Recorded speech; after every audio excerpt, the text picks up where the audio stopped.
काय करायचं होतं?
काय केलं प्रोजेक्ट? आठवत आहे का काही? काय होतं टार्गेट कॉलम त्याच्यामध्ये?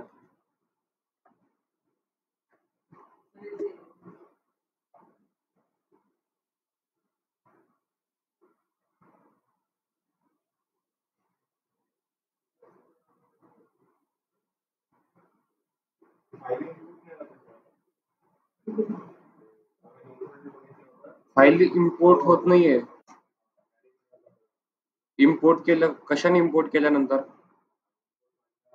हा, पण काय आहे ते फाईलचं फॉर्मॅट काय आहे? हा, मग इम्पोर्ट का होत नाहीये? हा, मग का होत नाहीये रीड? काय एरर दाखवत आहे?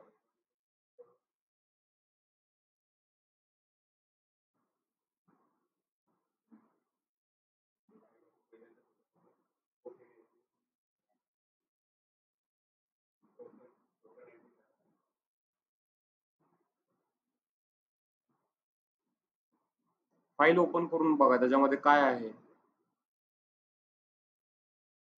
CSV फाईल आहे का एक्सेल मधली फाईल आहे?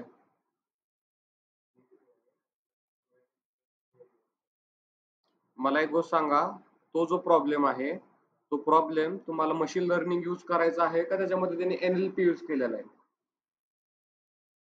तुम्ही आधी प्रोजेक्ट रीड करा. मी तुम्हाला काल काय म्हणालो होतो, तुम्ही सिंपल प्रोजेक्ट करा, अवघड करायला जाऊ नका. कारण त्याच्यामध्ये NLP चे पण एक्झाम्पल्स आहेत, नॅचरल लँग्वेज प्रोसेसचे, जे की अजून आपण शिकलेलो नाहीये.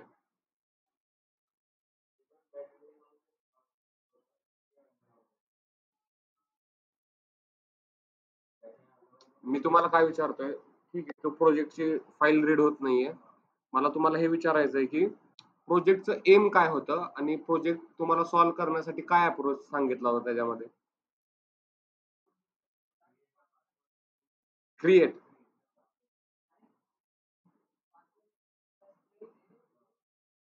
ठीक आहे, चेक करायचंय.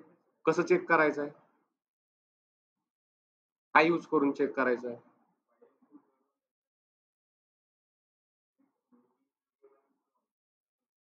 टार्गेट कॉलम काय आहेत तुमच्याकडे डेटामध्ये लास्टचे? हा, त्याच्यामध्ये कोणत्या टाईपचा डेटा आहे? नीट चेक करा. त्याचं मिनिंग काय आहे मग? जर असं असेल तर स्ट्रॉंग, असं असेल तर वीक, असं काय आहे का त्याच्यात? किती कॉलम्स आहेत तुमच्याकडं? फीचर्स किती आहेत तुमच्याकडं?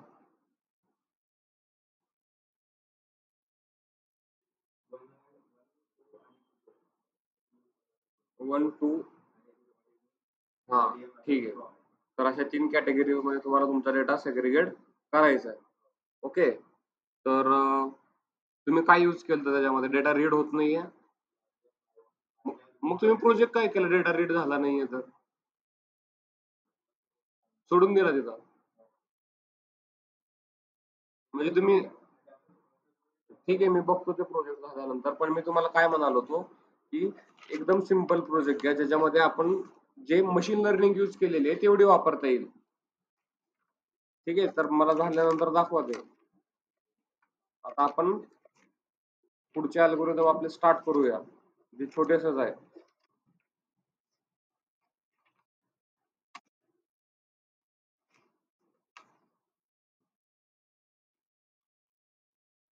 नेव बायस पण आपल्याला शिकायचं आहे. ठीक आहे.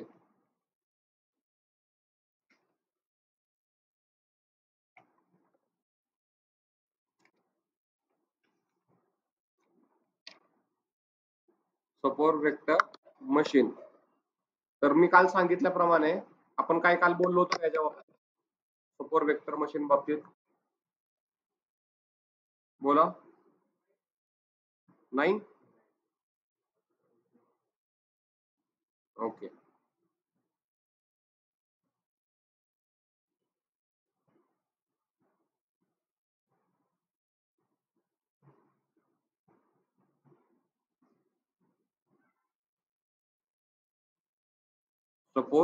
सपोर्ट वेक्टर मशीन हे काल आपण एक नाव इथे पाहिलेलं.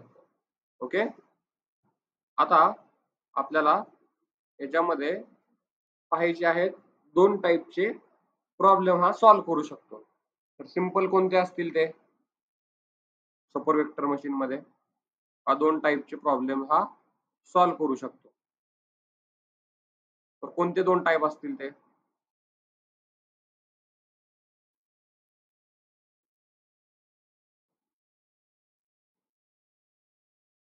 सपोर्ट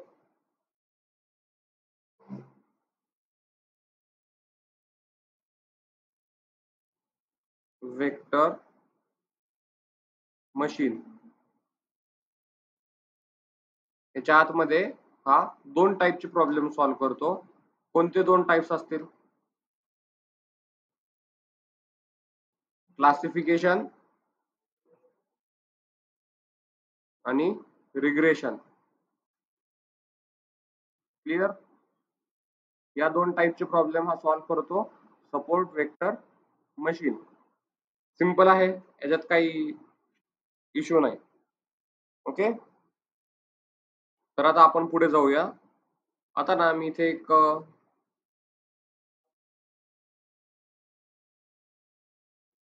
इथे ना मी एक डेटा ड्रॉ करतो.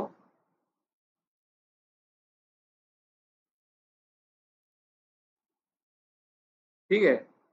आता ना माझ्या या डेटामध्ये दोन टाईपचे दोन टाईपचे कॅटेगरिकल व्हॅल्यूज आहेत. ठीक आहे. तर समजा माझा पहिला डेटा जो आहे तो हा आहे.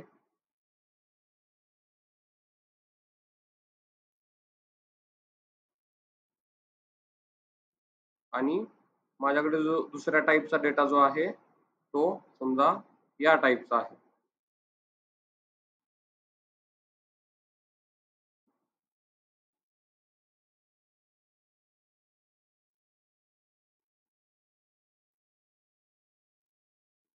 ठीक आहे. तर या सपोर्ट वेक्टर मशीन अल्गोरिदम मध्ये हा काय करेल पहा. हा ना फर्स्ट ऑफ ऑल सेग्रिगेट करेल या दोन डेटांना सेपरेट करून. कसे? बाय ड्रॉइंग दिस लाईन. ओके. आता या लाईनचं काय नाव आहे पहा इथे. या लाईनला याच्यामध्ये म्हणलं जातं हायपरप्लेन. याला काय म्हणतात?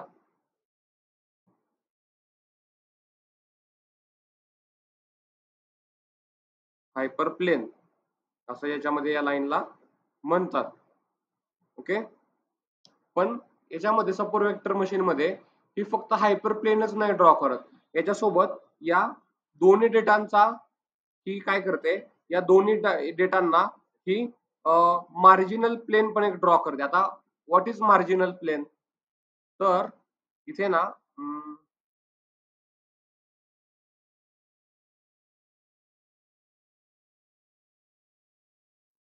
आता मी एक वेगळी लाईन ड्रॉ करतो इथे. ठीक आहे.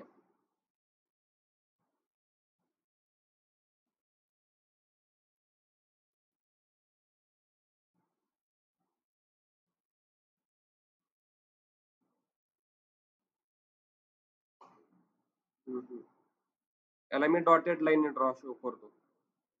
आता ही तुमची मार्जिनल लाईन जी असणार आहे तर ती कशी असणार आहे पहा.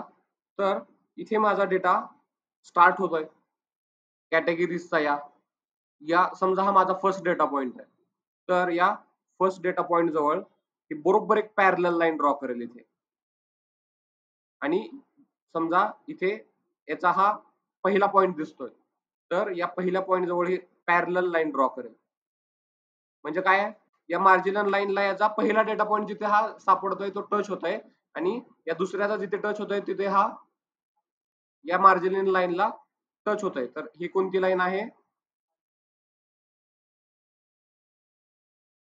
Marginal line. ओके. आता तुम्हाला काय समजत आहे का याच्यामधून काय इथे काय झालेलं आहे? ही कोणती लाईन आहे मिडल मधली? हायपरप्लेन लाईन काय करत आहे? सेपरेट करते. आता ही कोणती लाईन आहे? मार्जिनल. मार्जिनल लाईन कशी असेल पहा. मार्जिनल लाईन याच्या आणि याच्या पॅरलल असेल. पॅरलल म्हणजे काय?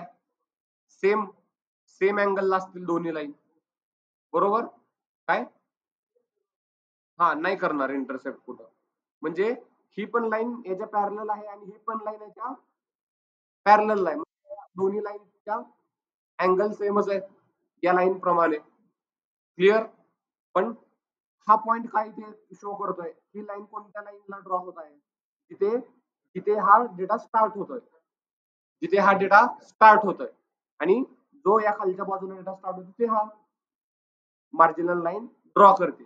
तर आपल्याला आता काय समजायचंय? आपल्याला इथे मेन एम काय आहे या सपोर वेक्टर मशीनचं ते आपण इथे लिहून घेऊया. Main M.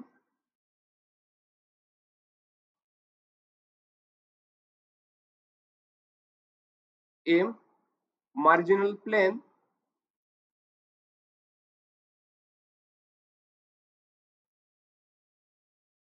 marginal plane distance must be high.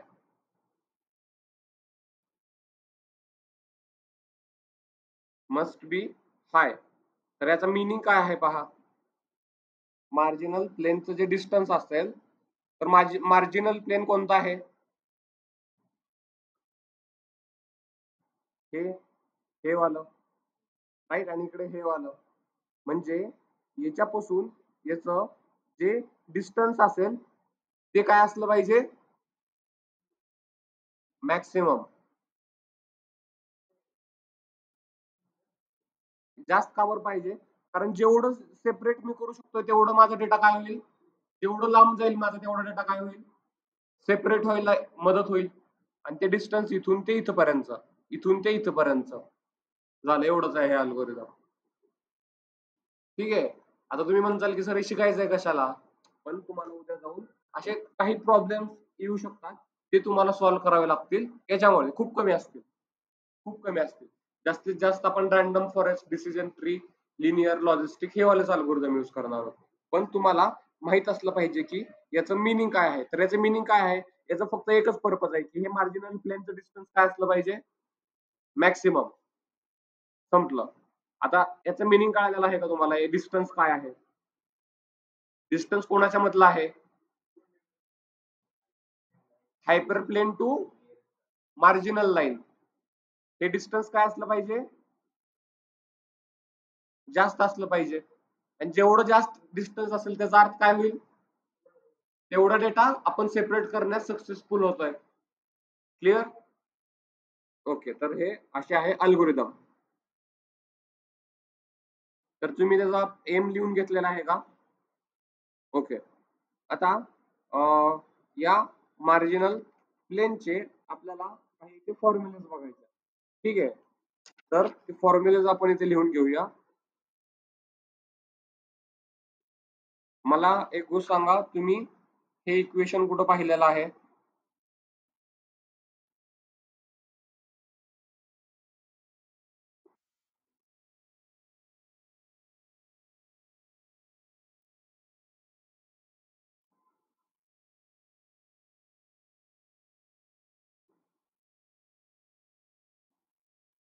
ax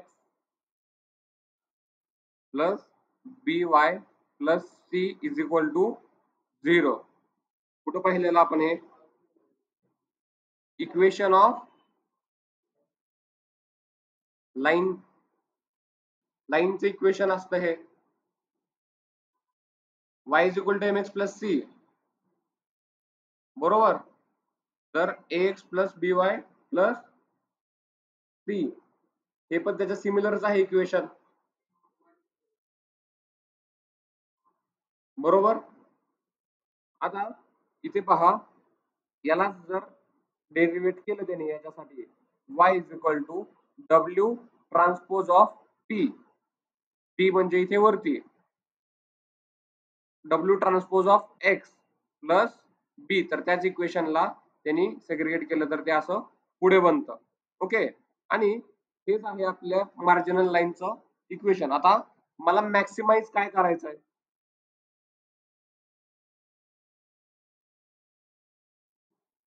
maximise मला काय करायचं आहे? तर 2 डिवायडेड बाय मॉड पाहिलेले आहेत आपण, राईट. आणि हे काय आहे माझं? Marginal plane. हे काय आहे माझं? Marginal plane. ओके.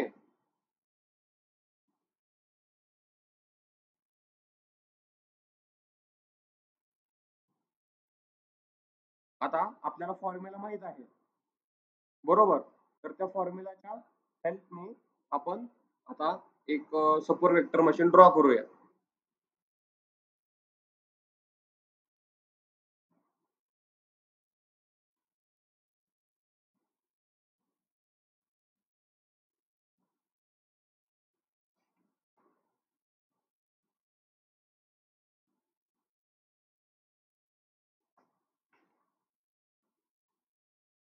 झाले इथेपर्यंत? ओके. आता आपण याच्यामध्ये ड्रॉ करूया. इथे पहा, समजा ही एक लाईन आहे माझी, डेटा आहे. याच्यामध्ये इथे माझा काहीतरी असा डेटा आहे.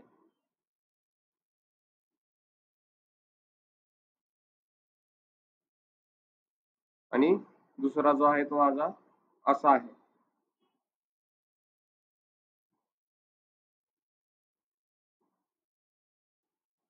ठीक आहे. तर त्यावेळेस हे काय करेल? फर्स्ट ऑफ ऑल ड्रॉ करेल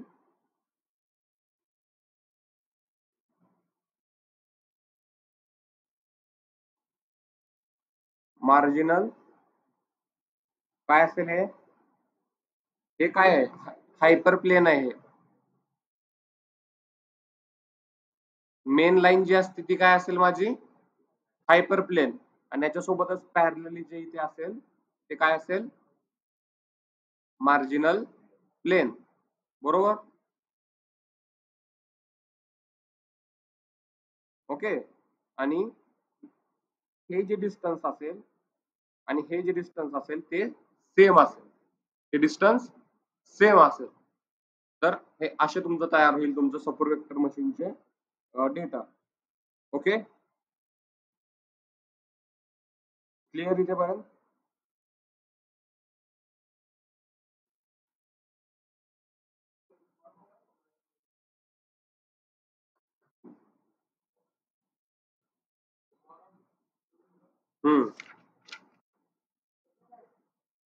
त्याच्यामधला आतला आपला जो डेटा जो असेल त्याच्यामध्ये त्यांनी इक्वेशन फाइंड आउट केलेलं आहे. हे खूप कॉम्प्लिकेटेड इक्वेशन आहे. आता हे जर इक्वेशन आपण करायचं म्हणलं पण याचा आपल्याला फायदा काहीच नाहीये शिकून. ठीक आहे. तर आपल्याला यानंतर एक अल्गोरिदम शिकायचा आहे. ते खूप फेमस आहे, ठीक आहे, आणि खूप इम्पॉर्टंट आहे इंटरव्ह्यूच्या पर्स्पेक्टिव्हनी. आणि हे बेस्ड आहे प्रोबॅबिलिटी. तर मी अज्युम करतो की तुम्ही प्रोबॅबिलिटीचा पार्ट क्लिअर आहे तुम्हाला. आहे का क्लिअर? ओके.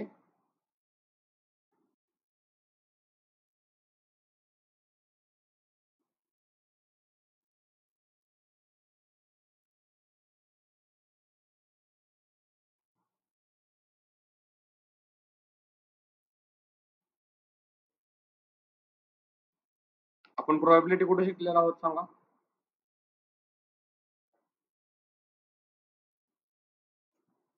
कुठे कुठे शिकलो होतो आपण? ओके. आता लक्ष द्या इकडे आपल्याला, हे खूप फेमस अल्गोरिदम आहे. खूप म्हणजे खूप फेमस आहे हे अल्गोरिदम. ठीक आहे. आता तुम्ही जे काही गेम्स खेळता त्याच्यामध्ये असतं की काहीतरी पैसे तुम्हाला भेटतील का नाही वगैरे. ठीक आहे. तर तिथे हे अल्गोरिदम यूज केलेला असतो. आता आता या अल्गोरिदमचं नेम लिहून घ्या. Name bias. स्पेलिंग आहे NAVIVE. Name bias. Name bias algorithm. Okay. आता हे कोणत्या टाईपचं अल्गोरिदम आहे? It is a classification algorithm.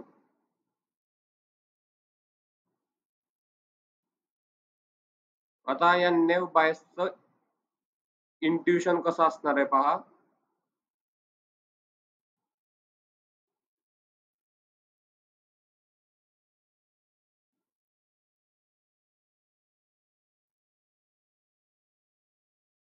याची स्पेलिंग इथे करेक्ट करा.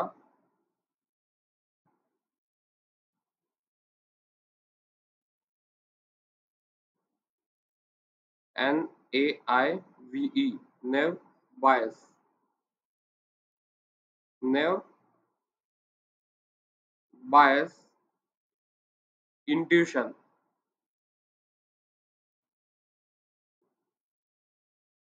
कसं याला इम्प्लिमेंट करणार आहोत आपण? स्टार्ट करूया एक एक्झाम्पल पासून प्रोबॅबिलिटी. आता तुम्हाला माहित आहे रोलिंग अ टायर. सांगा पॉसिबिलिटीज काय आहेत?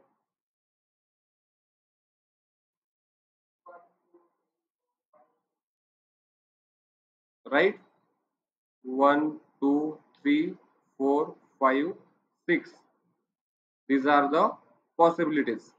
Now, what is the probability of coming 1? एक किती वेळा येऊ शकतो? 6 वेळा. 1/6. Okay. And what is the probability of 2? 1/6. Similarly, probability of 3 will be 1/6. That means here all of them are independent events.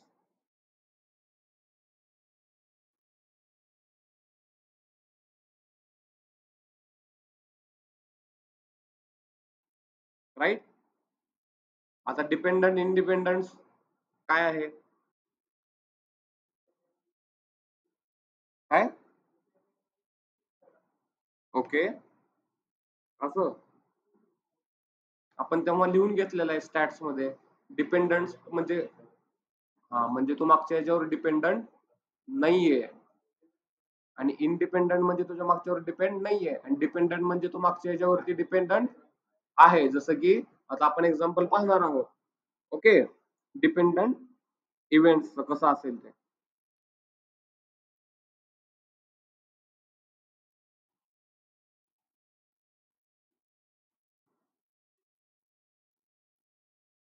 Dependent events.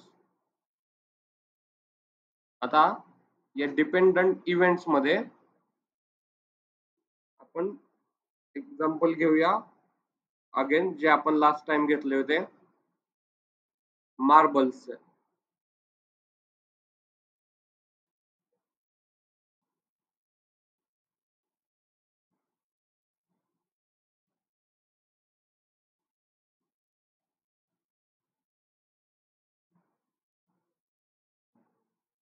Okay, तर आता इथे पहा, अज्युम करा की आपल्याजवळ हा एक बॉक्स आहे आणि या बॉक्स मध्ये आपल्याकडे असे मार्बल्स ठेवले तिथे 1 2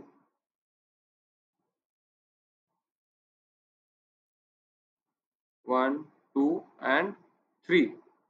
ओके, या आहेत वेगळ्या कलरच्या आणि या फिल्ड जे आहेत या आहेत वेगळ्या कलरच्या. ओके, तर टोटल किती मार्बल्स आहेत आपल्याकडे? 6. राइट. नाव what is the probability of let us say आपल्याकडे हा आहे येल्लो कलर आणि हा आहे आपल्याकडे blue colour. What is the probability of yellow?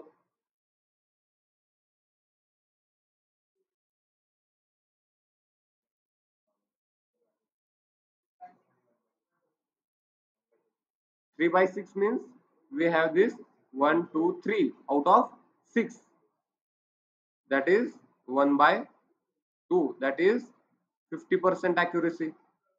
Chances आहेत, राईट, 50%. ओके, आता एक ऍझ्युम करूया की मी याच्यामधली एक मार्बल इथली काढली. ओके, याच्यामधली मी एक इथली मार्बल काढली. आता माझ्याकडे किती राहतील इथे मार्बल्स? 1 2 1 2 3. ओके, आता किती राहिलेत माझ्याकडे total marbles?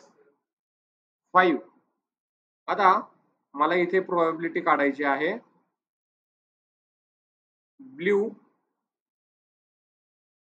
Bye yellow, blue by yellow, right. Blue by yellow म्हणजे आता इथे माझ्यावरती हे डिपेंडंट आहे याच्यावरती, नेक्स्ट जी प्रोबॅबिलिटी आहे ती, राईट. म्हणजे आता माझ्याकडे जे ब्ल्यू असतील ते डिपेंडंट कोणावरती आहेत? या येल्लो वरती, राईट.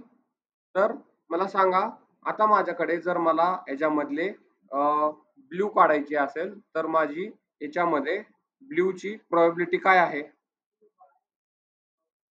हे येल्लो आहे, किती? का बरं 3/5 सांगा आता? ब्ल्यूचे 3 आहेत आणि येल्लोचे किती उरले आता आपल्याकडे? 2. मग त्याच्यामुळे टोटल किती झाले? 5.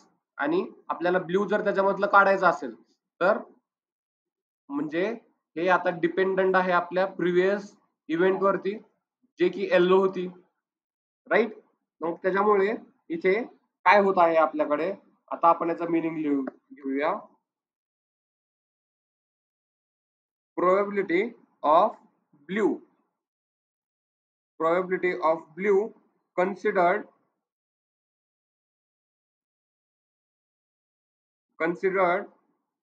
y event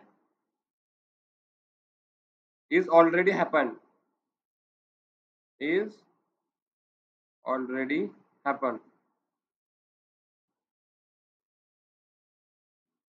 okay,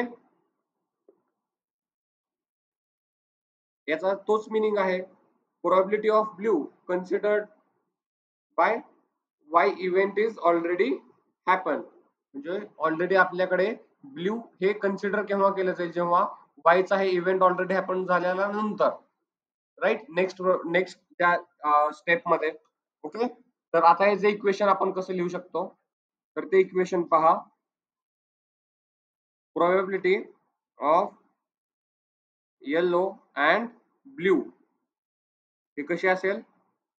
probability of yellow and blue is equal to probability of yellow into probability of probability of blue by yellow. कारण का इथे असं का लिहिलेलं आहे blue by yellow? Because here Y event is already happened.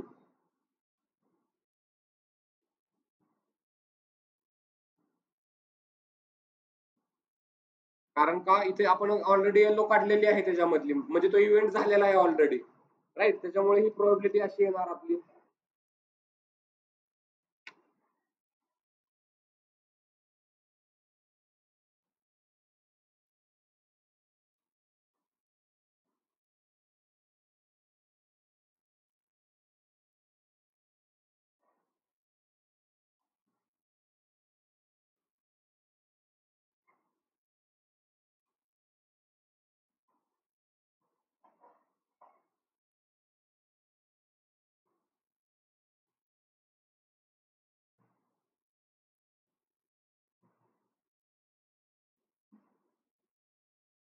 झाले इथेपर्यंत? Okay. आता इथे पुढे पहा,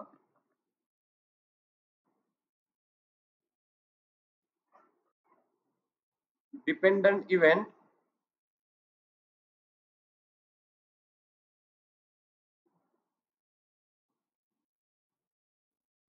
is probability of A, then A will effect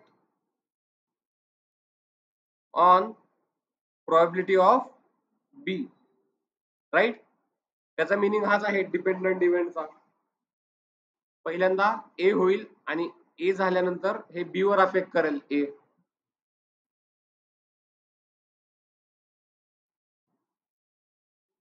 okay. तर आता ते कसं असेल पहा, त्याचा एक थेरम आहे इथे, probability of A and B is equal to probability of A into probability of B by A, right. B काढायचा आहे पण बी हे डिपेंडंट असणार आहे ए वरती. ओके. तर हे जे आहे probability of A and B is equal to probability of B and A, हे असेल, असा असेल इव्हेंट, राईट. इथेपर्यंत झालंय.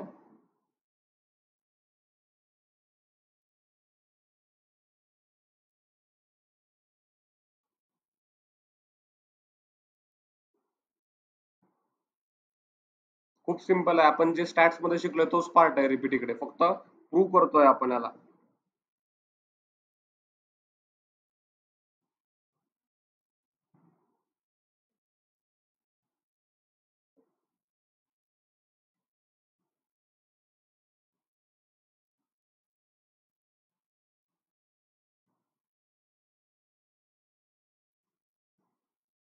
झाले इथेपर्यंत?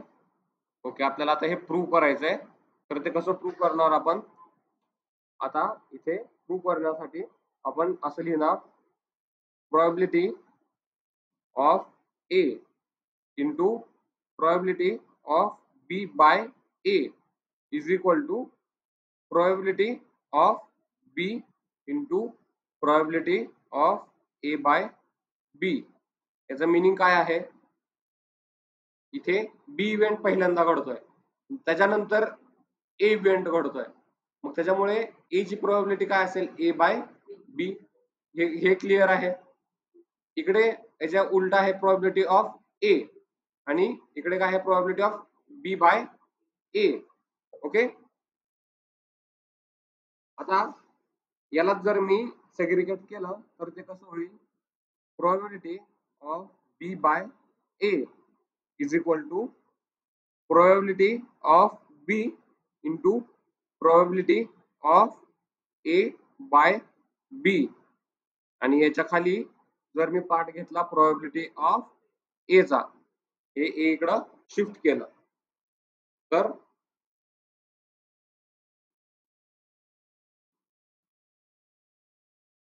हा आहे बायस थेरम.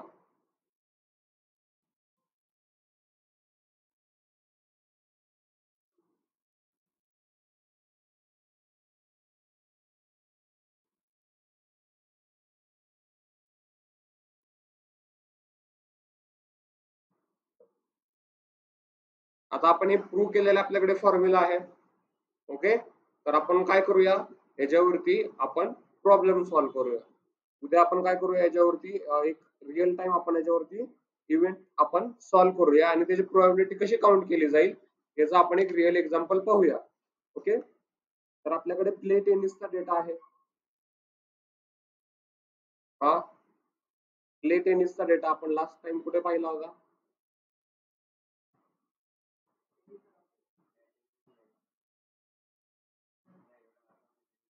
प्ले टेनिसचा डेटा जर तुमच्याकडे असेल तर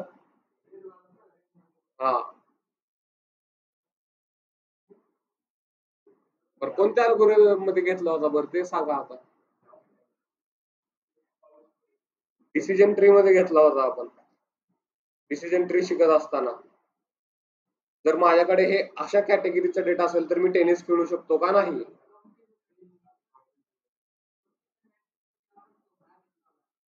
मी सांगतो ना तुम्हाला डिसिजन ट्री मध्ये घेतलेला आहे तिथे तो, त्याची प्रोबॅबिलिटी काढण्यासाठी. बघा जरा डोळे उघडा, उघडा डोळे बघा नीट.